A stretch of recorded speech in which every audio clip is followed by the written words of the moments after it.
Hello there and welcome back to another review. So I've reviewed loads of Jackie Chan's, loads of classic kung fu movies, but in terms of like Jackie Chan's, I've reviewed mainly like his Hong Kong work, all these classic movies that he sort of got known for, all the like the must-see Jackie Chan movies. But I thought I'd get round to looking at his sort of American work, some of his like sort of latter vehicles, and I thought what better place to start, no better place to start than sort of the Jet Li Jackie Chan team-up movie. That is Forbidden Kingdom, made in 2008. Now, many fans at this point, myself included, have been sort of waiting for a Jackie and Jet team-up movie. I think it was often rumoured, it was talked about. I think they were even going to like do one much earlier than this, the two being, the Jet and Jackie, the two biggest box office draw in Hong Kong at the time. But due to a film that Jet Li made with Wong Jing called High Risk, I think it's also known as Meltdown. It's got Jackie Chou in it as well, but I've always known it as High Risk. But in that movie, they sort of lampoon Jackie Chan and his relationship that he had with his manager Willie Chan. It sort of takes the mickey out of Jackie Chan somewhat, and I think that Jet and Jackie, they were going to do a movie, but I think Jackie obviously was insulted by High Risk, and I think plans for a film together were pretty much put on hold. Now, I don't care what you say, I love Jet and Jackie's pieces, but money come into this with this movie. Money come into it, and I'm pretty sure, I'm sure that Jet and Jackie, they had made a pretty penny off of this movie. The studio that made this, obviously, I think gave Jackie and Jet a very healthy payday. And whilst the film does have its good points, Jackie going back to his roots, doing the drunken master role. We have Colin Chou here, reliable as ever, as our villain. Jet having fun in dual roles as the Monkey King and this like sort of uptight monk. We get great choreography from Yuen Woo-ping. I just always felt with the Forbidden Kingdom that Jet and Jackie deserve so much more. They deserve so much more than what we got, but obviously where it's an American studio, money talks, let's get Jet and Jackie on the screen, let's make some money. And it's a film that doesn't have much sort of in the way of, it's almost like a film that's not sort of earnest in its sort of execution. And I will sort of try and expand on that. But I was just always underwhelmed by the movie, and I just wanted Jet and Jackie to have so much more. And it's one that maybe it come too late or something, I don't know. But we have our two main Hong Kong stars playing basically second fiddle and in the sidelines to a typical American teenager. And the film is pretty much this kid's story, and it's like a coming of age film. Jackie and Jet are more than capable of holding and carrying a film, on their own. And why that couldn't be the case, I have no idea. But they're sort of in the sidelines to this American kid. So I don't know. Maybe I just think the idea of putting my two favourite Hong Kong stars in a typical Hollywood kung fu fiend movie is sort of what rubbed me up the wrong way. I have no idea, but it's like a kids movie as well. It's almost like it wants to be a fan service to kung fu movies, but at the same time it wants to be a film that applies to sort of the masses and the mainstream as well at the same time. So it's trying to fit into that. Like if you're a diehard kung fu fan, you'll know and recognize this, but at the same time it's trying to feel like apply to your average Joe public as well, and it sort of never really caters to either.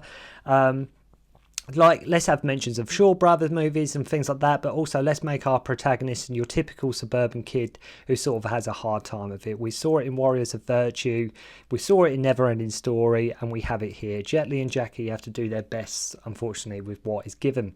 I mean, the fact the film is from the same director as Stuart Little and Haunted Mansion says really about all you need. That says all you need to know about this movie. I mean, you got Jackie Chan and Jet Li, Colin Chou.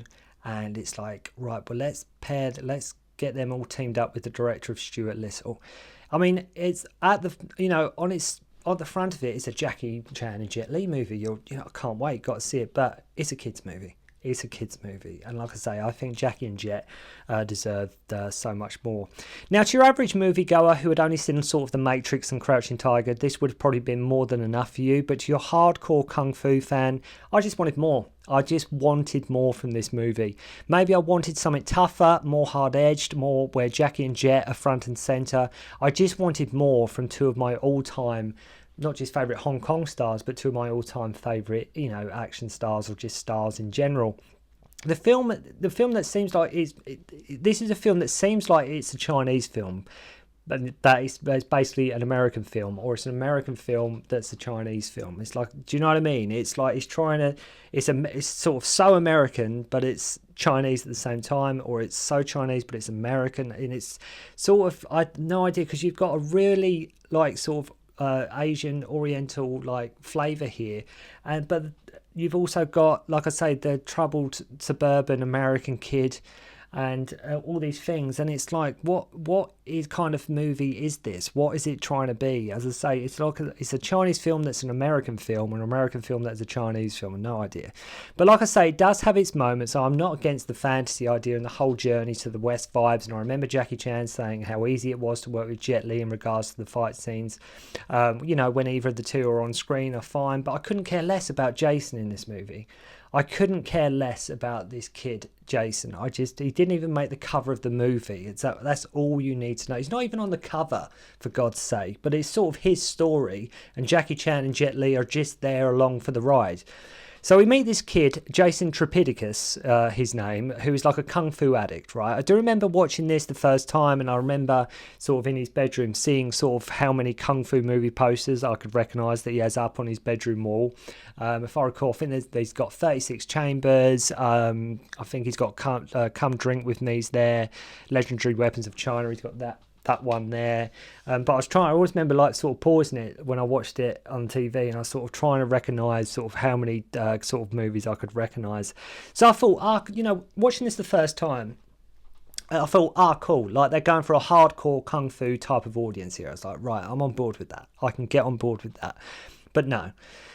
So I think they actually have Mad Monkey Kung Fu there as well, just trying to remember some of the posters. But anyway, I say you have Yuen Woo Ping here on board here, come along for the ride too. And believe you me, without the fights in this movie, this film would be so far away. Like, it would be so far away, because the plot, like any kids movie, it's just a load of, by and large, nonsense, right? Like I say, it's a fantasy film. He gets transported to a new world, which we've seen so many times, a different world, and we've seen it so many times in so many kids' movies. But I say, without the fights in this movie, and without Jackie Chan, definitely without Jackie Chan and Jet Li in it, forget it. It's such a throwaway movie. So Jason goes to this pawn shop run by Hob, who is actually Jackie Chan, and just reminds me of sort of the way he looks with this old man makeup. Still reminds me of sort of Lo Pan, sort of from Big Trouble in Little China with his old man makeup on. Jason goes there to pick up old school kung fu movies and finds this golden staff. Sort of later on in the back room, which later he sort of has dreams about.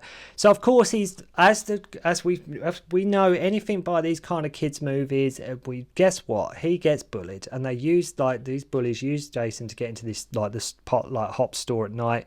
Though when they find, like, they find Jason, it's daytime, and then but they go to this store and it's suddenly night. So I'm not sure if even Jason went home. I have no idea. So Hop gets shot by the leader, Lupo. Jason runs off with the staff and is chased by the thugs, which leads to him to falling off the roof and waking up in ancient China. Okay, so we just got a suburban American kid. He's grabbed this staff, he's fallen off this roof, he's landed, and he's woken up in ancient China. I mean, I really think we needed to know more about this guy. Like, at this point, we have all we know about him is he likes kung fu movies. Where are his parents? Does he go to school? Does he have a job? We know nothing about Jason Tripithecus. Like, we know nothing at all about him whatsoever. All we know is he likes kung fu. He's not fleshed out in the slightest. So yeah, he wakes up in this village and is being chased by soldiers. Believe me, when I saw Jackie Chan and saw he was doing like the drunken boxing, at least his version of it, God, I was happy. Like, I was, when he meets Jackie, I was so on board. I was like, okay, right. Not liking the setup that much, but when Jackie Chan appears and he's doing drunken style and he's sort of like taking on, sort of replacing sort of the Yun Su Tim role and doing like sort of the drunken master, literally the master of drunken boxing here. It's really awesome, sort of a throwback, especially with Yuen Woo Ping here involved as well. It's sort of like, do you remember when we done sort of Drunken Master all them years ago? So Jackie saves him playing Lu Yan, and for some reason in ancient China everyone speaks English. See what I mean though, when it's sort of like it's an American film but a Chinese movie, and a Chinese movie but it's an American movie. But say we're in China, So it's a Chinese movie, but at the same time, we're all speaking English. Okay, so it's an American movie. It makes me cringe when Jason says about anything he likes, he goes, oh, that anything he likes, he goes, oh, that's sick. Which I know people say, but like, why try and make it so... And I don't mean this, I don't mean no offence here to any of you Americans out there, but why make it this like so American-y? So Jackie informs him he is meant to return the bow staff to the Monkey King, who had a dream, like he had a dream about at the start of the movie, and to end the reign of the Jade Warlord. We get a flashback with Jet doing his thing as the Monkey King, crashes a banquet where the Jade Warlord is not amused, and there's also the elixir involved that gives you long life. So the Jade Warlord, played by Colin Chou, challenges the Monkey King, and this is all like flashback, and after like a weapon showdown, Monkey gets turned into like a stone and his stick is sort of cast out. The Monkey King, you see, he's sort of immortal and needs to be freed, and it's been 500 years, and Jason must bring the staff to Five Elements Mountain to sort of free the Monkey King, end the Warlord's reign, blah, blah, blah, blah. So that is our premise, and as I say, I do love how Jackie is now, like I say, the Sam Seed role, and I mean, when the guards arrive at the inn to get the staff, the choreography is everything you would expect. I'm not faulting the action scenes in this movie at all, and Jackie and Jet more than accomplish what, you know, with the fight, you know, what they're trying to do in the action scenes, and it really is really well done. Jackie kicks ass, he looks great, even then get a slight Snake and Eagle Shadow homage with him helping Jason to fight with the bow staff. If you remember in Snake and Eagle Shadow, when sort of Yin Su Tian's helping Ching Fu and he's sort of behind him with the bow staff, sort of using it for him, sort of similar what happens here. So then this mysterious female aids them, Golden Sparrow, which is a blatant homage to Golden Swallow in Come Drink With Me, and it's all round quite, you know, it's quite an epic scene. See, at this point I've completely forgotten about sort of the Jason character. I was just having a great time with Jackie Chan. And it turns out Liu Yan is immortal when he drinks, and Jason wants him to teach him Kung Fu, and it's like in passing it's mentioned that 2 days has passed at this point, and all Jackie has got him to do so far is sort of some weed whacking in terms of his Kung Fu training. Jackie gives him the whole, like Bruce Lee, you need to empty your cup analogy, which we've seen so many times. Special mention should also go to Colin Chou's eye makeup here as well. He's got some very heavy sort of eyeliner and mascara going on. He gets informed that the staff has been spotted. He kills one of his staff, even though informed the staff has been spotted, but he kills one of his staff. And sends for the witch, who is raised by wolves, and sort of channels sort of Bride with White Hair a little bit, and that movie does also get a mention by Jason when he's at Hop Store at the start, if I recall. So we've got a bit of Bride with White Hair vibes by Ronnie Yu with the character, like I say Bride with White Hair, you could also say almost like Sindel vibes from Mortal Kombat as well.